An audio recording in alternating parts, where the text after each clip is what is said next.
Hello everyone, welcome है आपका इस वीडियो में। आज हम पढ़ेंगे selection of terms in GP. ठीक है, कि जी जो टर्म सिलेक्शन करने हैं वो जीपी में हम कैसे करेंगे। तो 3 टर्म्स दिए हों, 4 टर्म दिए हों, 5 टर्म दिए हों, तो उस केस में हम टर्म्स को कैसे लेंगे। ठीक है, तो देखिए ये है हमारा कि जब 3 कॉन्सिक्यूटिव टर्म्स की बात हो रही है, मीन्स लगातार जो टर्म्स आते हैं। अगर ये आपको कह रहा है कि 3 कॉन्सिक्यूटिव टर्म्स, 3 लगातार टर्म्स की बात कर रहा है, और ये किस केस के लिए, जब प्रोडक्ट गिवन हो तब हम सिलेक्शन कैसे करेंगे उसके बारे में बात हो रही है। ठीक है,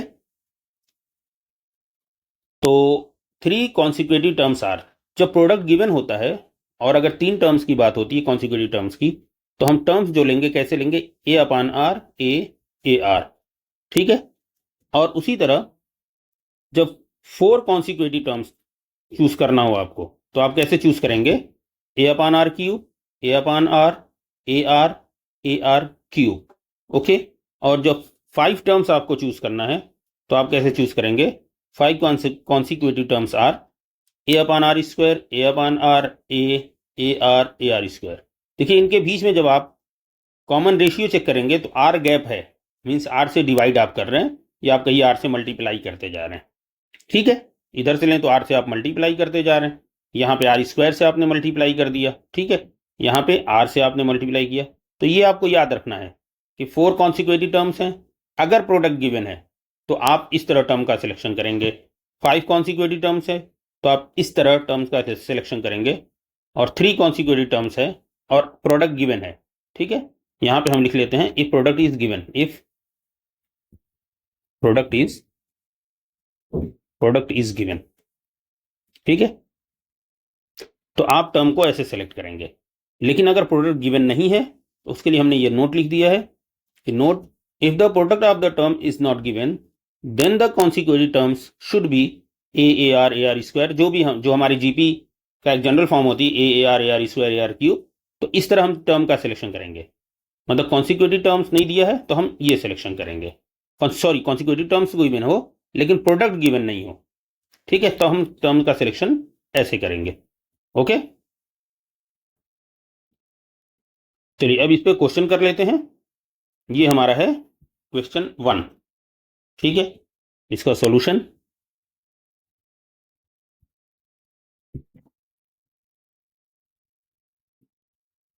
देखिए हमारा क्वेश्चन क्या है, if the product of 3 consecutive terms of a GP is 3375 and its common ratio is 3, then find the terms.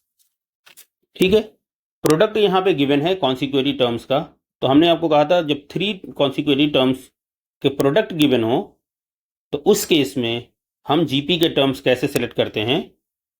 तो देखिए, late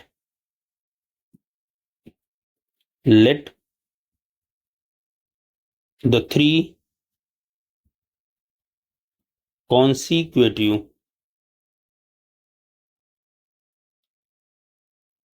terms of the GP is, क्या हो, ए अपान आर, ए आर। ठीक है, ये आप हमने सपोज कर लिया कि let the 3 consecutive terms of a GP of the GP is a upon are, A R.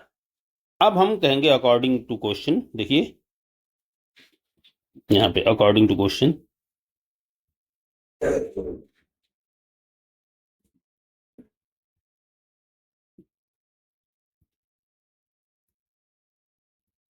According to question देखिए क्या दिया हुआ है, product of 3 consecutive terms is 3375।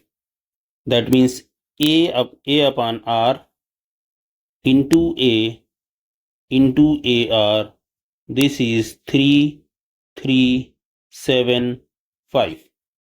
यहाँ पे हमारा क्या होगा, आर और आर कैंसिल हो जाएगा तो क्या बचा, ए क्यूब। तो ये हमारे पास बचा, this implies that A cube equal क्या आया, 3375। और 3375 किसका क्यूब है? तो ये आपको याद रखना पड़ेगा, this is cube of 15 cube. अगर नहीं याद होता है तो आप इसको, जो नॉर्मल मेथड है हमारे पास है, आप ऐसे लिखिए 3375, ठीक है। आप इसको सॉल्व कर लीजिए। यहाँ पे 5 आपको दिख रहा है तो 5 से कर लीजिए। 5 इंटू 6 30, तो 6 हो गया, 3 बचा 37, 5 7 और फिर 2 बचा 25, सॉरी 5 टाइम्स। फिर 5 से करिए, 5 1 5, 1 बचा 17, 5 3 15, 2 बचा 25, 5 5 ओके। देन अगेन 5, तो 5 2 10, 3 35, 5 7 और 27 आपको पता है ये 3 से 9 हो जाता है, 3 से 3 एंड 3 से 1। तो देखिए 3 इंटू 3, क्यूब आपको निकालना है तो क्यूब वाले आप ये देखिए 3 इंटू 5 मीन्स 15 का क्यूब हो जाएगा ये, ठीक है। तो दिस ऐसे आप कर लीजिए, this implies that A equal 15। आपको यही आंसर निकालना था, ठीक है। नहीं, आंसर आपको 3 कॉन्सिक्यूटिव टर्म्स बताना था, तो ये आपने कैलकुलेट कर लिया। अब देखिए ये ध्यान रखना है कि आपने कॉन्सिक्यूटिव टर्म्स क्या सेलेक्ट किए हैं, ये आपने सेलेक्ट किया है। तो हेंस द टर्म्स आर, देखिए हेंस द टर्म्स आर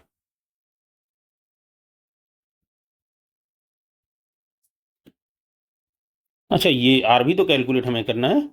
नहीं, क्या गिवन है? कॉमन रेशियो गिवन है 3 है, ठीक है। Hence the terms are a upon r, a upon r, a upon r means 15 upon r means 3, that is 5, ठीक है। a r, then second a आपने सेलेक्ट किया, a means 15, और थर्ड आपने सेलेक्ट क्या किया है?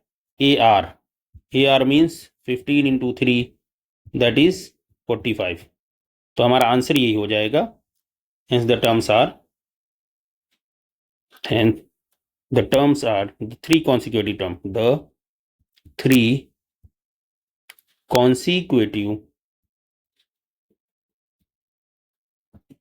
terms of the GP is, क्या है आपने सिलेक्ट किया, क्या आपने कैलकुलेट किया? 5। देखिए a अपान r आपने सेलेक्ट किया पहला टर्म, तो ये 5 हो गया। दूसरा टर्म आपने क्या वहां पे लिया है? a, तो a मीन्स ये 15 हो गया। तीसरा टर्म आपने क्या लिया है? A R 45। इसमें कंफ्यूज मत रहिएगा, कई बार ऐसा होता है कि हम क्या करते हैं कि ए आर स्क्वायर करके हम आंसर लिख देते हैं, लेकिन वो आंसर सही नहीं होगा। आंसर क्या सही होगा कि आपने टर्म को किस स्टाइल में आपने सेलेक्ट किया है, ठीक है। तो टर्म आपने इसी स्टाइल में लिया है, ए अपान आर, ए आर। तो आपको जब आंसर करना है तो ए अपान आर आपका पहला टर्म होगा, ए आपका दूसरा टर्म होगा, ए आर आपका तीसरा टर्म होगा, ठीक है। तो ये आपको याद रखना है, ओके। तो उम्मीद है आपको सॉल्यूशन समझ में आ गया होगा। मिलते हैं अगली वीडियो में, दूसरे सवाल करेंगे कुछ। तब तक के लिए गुड बाय।